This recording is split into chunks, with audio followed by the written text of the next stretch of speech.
ये खबर संस्कारम यूनिवर्सिटी द्वारा प्रस्तुत की गई है। क्या सुप्रीम कोर्ट की एक टिप्पणी पूरे देश में आंदोलन की चिंगारी बन सकती है? क्या सोशल मीडिया पर शुरू हुआ एक व्यंग्यात्मक अभियान सरकार के एक केंद्रीय मंत्री के इस्तीफे तक पहुंच सकता है? और आखिर कैसे कॉकरोच शब्द एक ऐसे आंदोलन की पहचान बन गया जिसने शिक्षा व्यवस्था पर देश भर में बहस छेड़ दी? आइए जानते हैं पूरी कहानी। नमस्कार, मैं हूं श्वेता सिंह और आप देख रहे हैं दैनिक जागरण। इस रिपोर्ट में बात करेंगे उस घटनाक्रम की जिसकी शुरुआत सुप्रीम कोर्ट की एक टिप्पणी से हुई थी। इसके बाद सोशल मीडिया पर एक नया अभियान शुरू हुआ, फिर जंतर मंतर पर लंबा आंदोलन चला और आखिरकार केंद्रीय शिक्षा मंत्री धर्मेंद्र प्रधान के इस्तीफे तक बात पहुंची। आइए समझते हैं कि यह पूरा घटनाक्रम कैसे आगे बढ़ा। इस कहानी की शुरुआत 15 मई से होती है। उस दिन सुप्रीम कोर्ट में एक याचिका पर सुनवाई के दौरान भारत के मुख्य न्यायाधीश सूर्यकांत ने टिप्पणी करते हुए कहा कि कुछ बेरोजगार युवा कॉकरोच की तरह होते हैं जो बाद में मीडिया, सोशल मीडिया या आरटीआई एक्टिविस्ट बनकर सिस्टम पर हमला करने लगते हैं। यह टिप्पणी सामने आते ही सोशल मीडिया पर तेजी से वायरल हो गई। इसी दौरान अभिजीत दीपके ने इस टिप्पणी को एक नए रूप में पेश किया और कॉकरोच जनता पार्टी यानी सीजेपी नाम से एक व्यंग्यात्मक सोशल मीडिया अभियान शुरू कर दिया। देखते ही देखते सोशल मीडिया पर कॉकरोच इमोजी ट्रेंड करने लगे, मीम्स बनने लगे, कलाकारों ने कार्टून बनाए और कई जगह व्यंग्यात्मक पोस्टर भी दिखाई देने लगे। यह अभियान धीरे धीरे सोशल मीडिया से निकलकर लोगों के बीच चर्चा का विषय बन गया।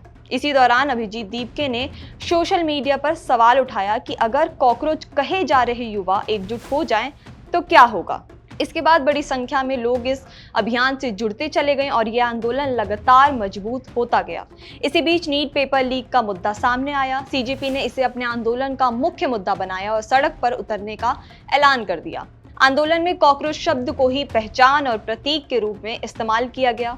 20 जून को दिल्ली के जंतर मंतर पर अनिश्चितकालीन धरना शुरू हुआ। जैसे जैसे दिन बीतते गए आंदोलन का दायरा बढ़ता गया और यह राष्ट्रीय स्तर पर चर्चा का विषय बन गया। अगर पूरे घटनाक्रम की टाइमलाइन देखें तो 3 मई को नीट यूजी परीक्षा आयोजित हुई जिसमें करीब 22 लाख उम्मीदवार शामिल हुए।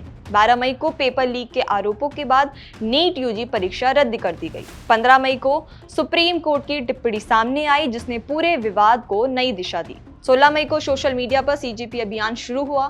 4 जून को पहली प्रेस कॉन्फ्रेंस के जरिए आंदोलन का आह्वान किया गया। 6 जून को नई दिल्ली में पहले प्रदर्शन का नेतृत्व किया गया जहां शिक्षा मंत्री धर्मेंद्र प्रधान के इस्तीफे की मांग उठाई गई।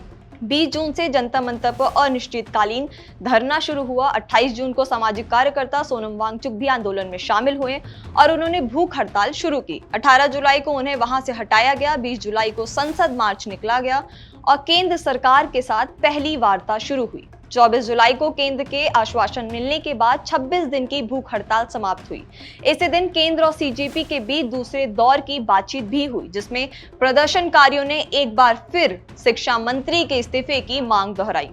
आखिरकार 25 जुलाई को केंद्रीय शिक्षा मंत्री धर्मेंद्र प्रधान ने अपने पद से इस्तीफा दे दिया। इसे आंदोलन की सबसे बड़ी जीत माना गया। इस तरह सुप्रीम कोर्ट की एक टिप्पणी, सोशल मीडिया पर शुरू हुआ एक व्यंग्यात्मक अभियान और नीट पेपर लीक के विरोध में चला आंदोलन, इन तीनों ने मिलकर एक ऐसा घटनाक्रम तैयार किया जिसकी चर्चा पूरे देश में हुई और जिसका अंत केंद्रीय शिक्षा मंत्री के इस्तीफे के साथ हुआ। फिलहाल इस खबर में इतना ही। देश और दुनिया की तमाम बड़ी खबरों के लिए देखते रहें दैनिक जागरण।